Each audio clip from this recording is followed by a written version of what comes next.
dari sekarang, dari dulu sampai sekarang itu kalau ada takziah itu kan di setelnya bacaan Al-Quran, itu sebenarnya yang syar'i itu kalau pas ada orang meninggal itu bagaimana?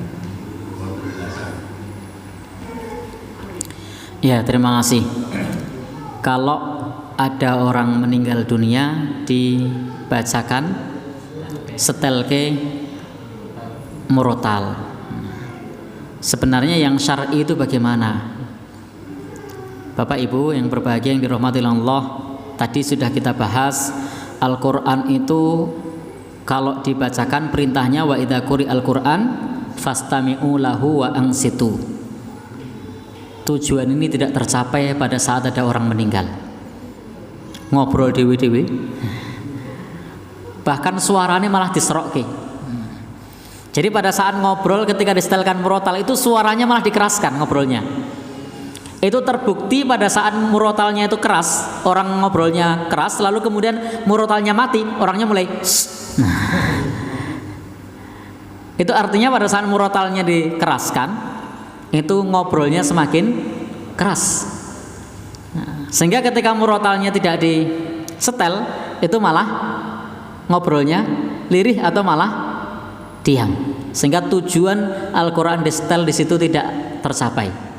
Karena tujuannya misalnya untuk didengarkan, tujuannya tidak tercapai.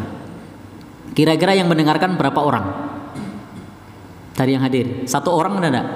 Fokus dengerin gitu? Atau malah denger orang yang ngobrol di sebelahnya? Kira-kira umpama kita hadir di acara takziah yang disetelkan murotal itu, kita mendengarkan fokus ke Qur'annya atau fokus mendengarkan orang yang sedang ngobrol? Kira-kira? Atau pengalaman masing-masing? Ya, dolanan HP. Oh, ternyata malah dolanan HP. Nah. Jadi artinya tujuannya tidak tercapai. Padahal Al-Qur'an itu perintahnya kalau bacakan untuk didengarkan. Jadi kalau di setel ya dengarkan. Itu perintahnya. Lalu bagaimana kalau dalam acara kematian tersebut disetelkan seperti itu? Bapak Ibu yang berbahagia yang dirahmati Allah Subhanahu wa taala, ada satu pembahasan dulu pernah kita sampaikan di kajian Ahkamul Janaiz, bukan di sini ya. Di tempat lain barangkali. Di Ahkamul Janaiz ada kondisi-kondisi dimakruhkan untuk mengangkat suara pada saat di samping jenazah.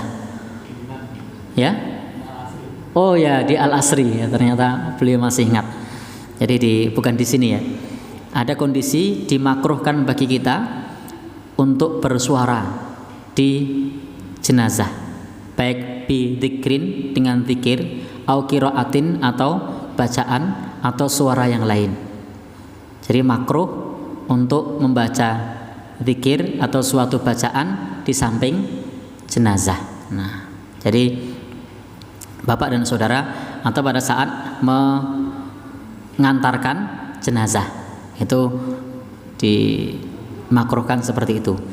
Sehingga Bapak Ibu yang berbahagia yang dirahmati Allah Subhanahu wa taala, kalau pada saat seperti itu sebaiknya malah dihimbau kepada hadirin untuk sholat jenazah. Jadi dihimbau kepada hadirin untuk sholat jenazah. Karena kalau kemudian sholat jenazah mendengarkan Al-Quran itu jelas terganggu. Jadi pada saat sholat jenazah mendengarkan Al-Quran itu akan terganggu. Bahkan bagi orang yang hafid Quran itu susah khusyuk. Karena pada saat Allahu Akbar itu nyaut itu bacaannya. Nah, otomatis nyambung. Nah, sehingga ngisruh. Nah, maka saya sarankan kalau pada saat takziah malah tidak usah disetelkan Al-Quran karena akan mengganggu orang yang sholat. Kalau Bapak Ibu yang tidak hafal Quran mungkin tidak terganggu, kecuali yang disetel pas kulhu. Itu baru terganggu karena nyaut ya. Atau yang disetel pas surat yang hafal. Tapi kalau pas surat yang tidak hafal tidak terganggu. Tidak, maksud saya tidak nyaut ya, tidak langsung nyambung. Tapi tetap itu suaranya mempengaruhi orang yang sedang sholat.